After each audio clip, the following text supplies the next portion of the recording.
Welcome everyone. We did take last week off with all the golf events and things that were taking people away, which is rare for us, but we are back. So this is our June 18th report, and we'll start off with Ryan. Good morning. Great. Good morning.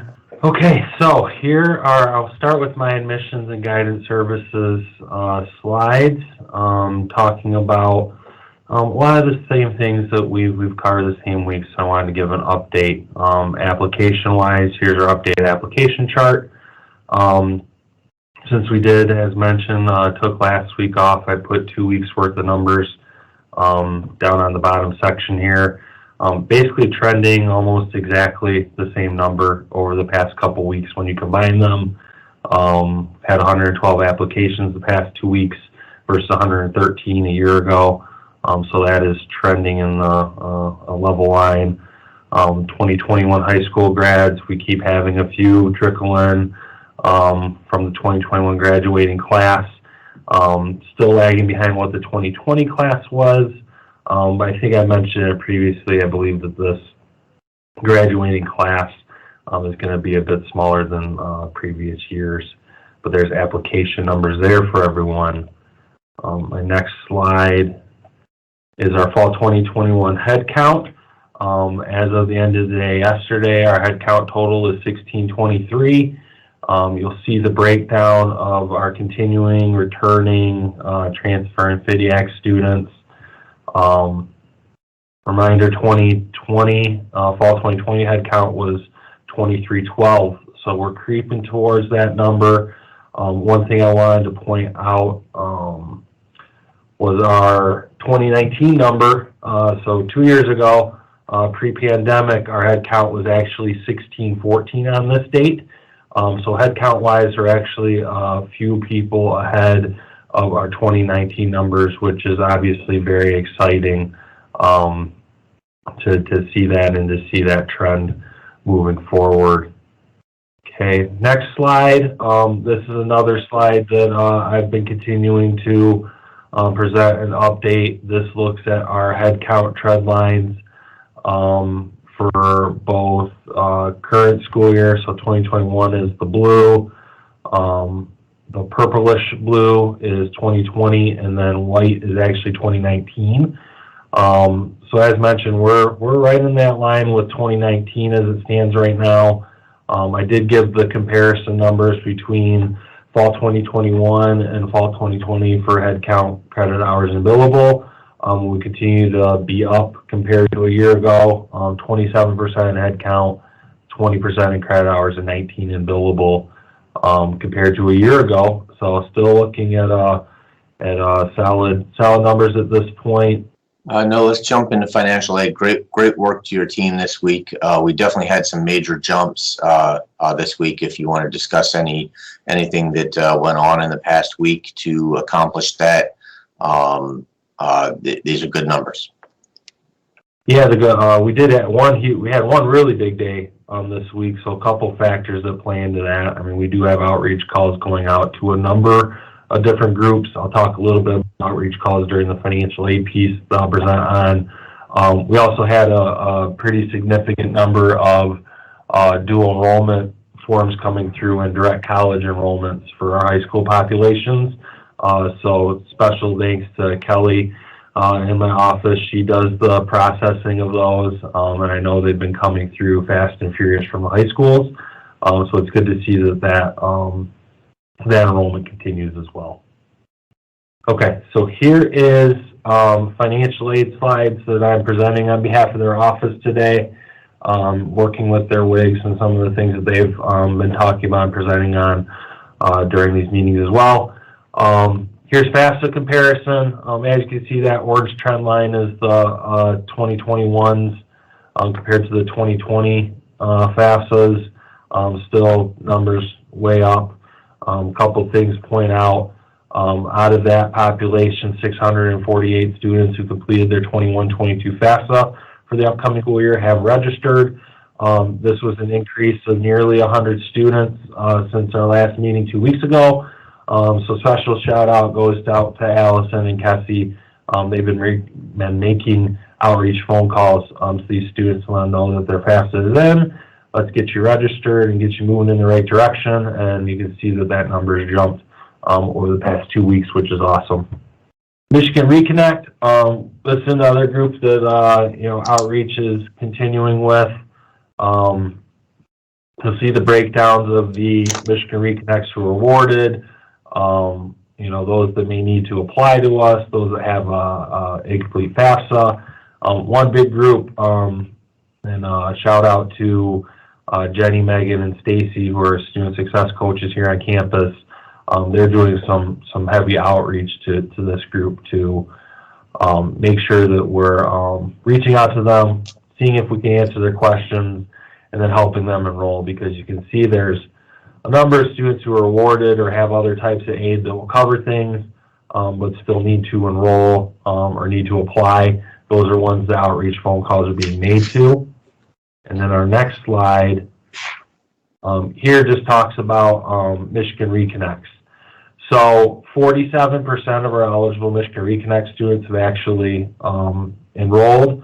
That's at least 53% of students hanging out there where they're eligible and have been awarded either Reconnect or some other type of gift aid. They just have not registered for classes yet. So that's a population that the success coaches are reaching out to, because that's a good group for us to, obviously they have the funding, we just need to get them enrolled. One thing I'll point out, when we thought about looking at our conversions or yield rates of applicants overall, we had put together some numbers a little bit ago, but we're looking at a 5-year data comparison where 47% of our students who submit an app end up enrolling. You'll see we're right on that trend line with Reconnects. 47% of them have enrolled at this point. That's a population I think that we can definitely get above what our traditional average is, based on them having this awesome funding source for the upcoming year. And the last slide, this is just looking at funding dollars for Futures for Frontliners and Michigan Reconnect. It shows the amounts that have been awarded for the upcoming school years, and looks at the anticipated amount. Everything's all based on full-time enrollment when they get packaged initially. The actual anticipated amount is based on what their actual credit hours that the students are enrolled. And there's the great piece at the bottom here. A large majority, 82% of our students are either Futures for Frontliners or Michigan Reconnect that are enrolled for fall are enrolled part-time, basically less than 12 credit hours. So this is a population that's not enrolling full-time, which explains kind of where the differences are in the award and the anticipated amounts. So that's everything that I have for financial aid today. There we go. That was a long one too. Could you go back to that last slide, Ryan? All right. This slide is really important. We really need everyone to reach out to your representatives as they are putting together the state budget. This is the money that we need to continue this program, and this is still up for debate within the state, and so we really need everyone to reach out and to your representatives to let them know just how important this is to our students. That's something we really need to get done, and we need our state legislature to come through for us. A couple of comments, Allison and Kessie, thank you for all the phone calls and our counselors.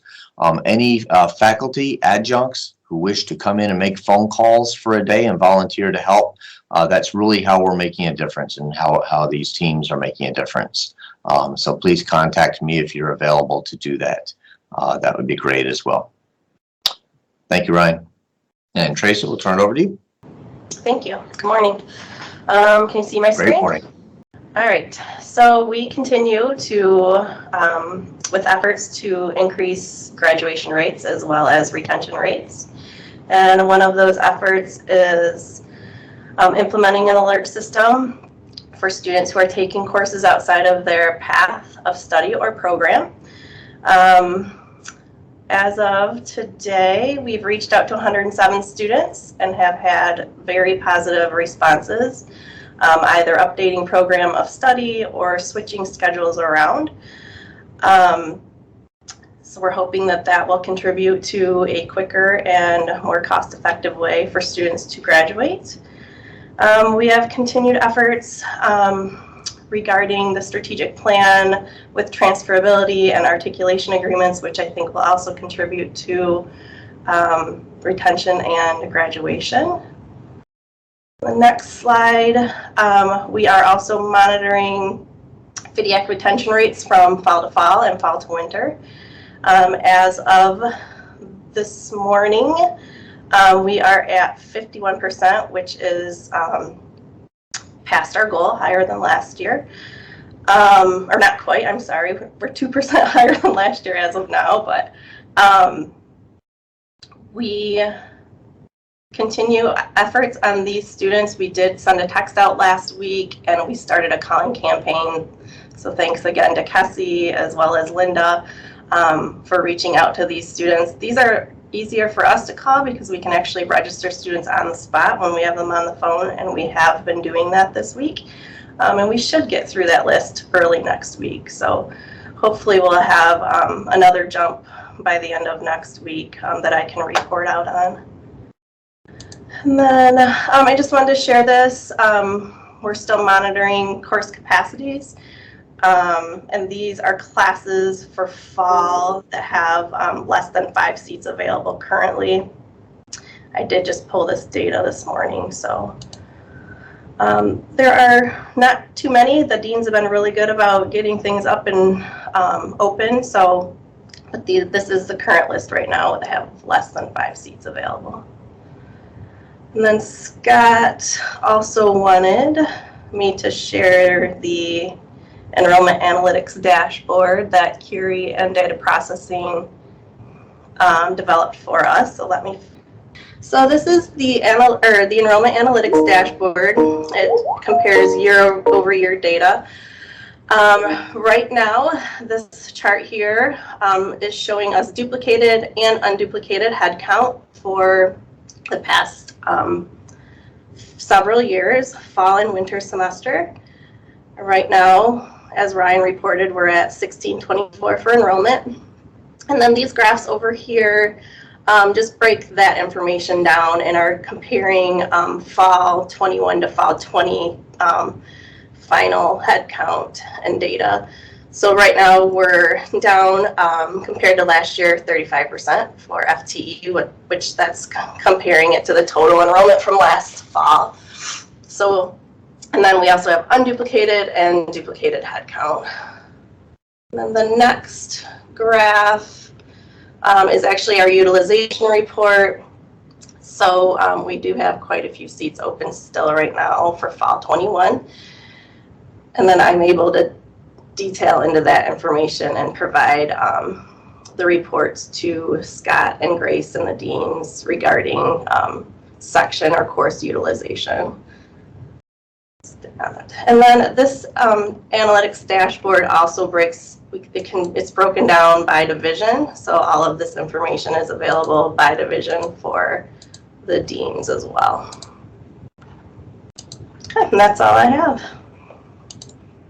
Are there any questions? That shows exactly where we're at in terms of getting to the final goal. So we have 35% left to get in enrollment there. Great work, especially Tracy, on reaching out to our continuing students. We saw a definite jump this week in terms of enrollment of continuing students. So keep that up. All right, Michelle, all yours. Okay.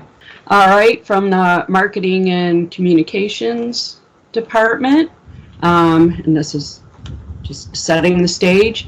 Our original goal was increasing web traffic measured by unique page views by 350% from February 15th to June 1st.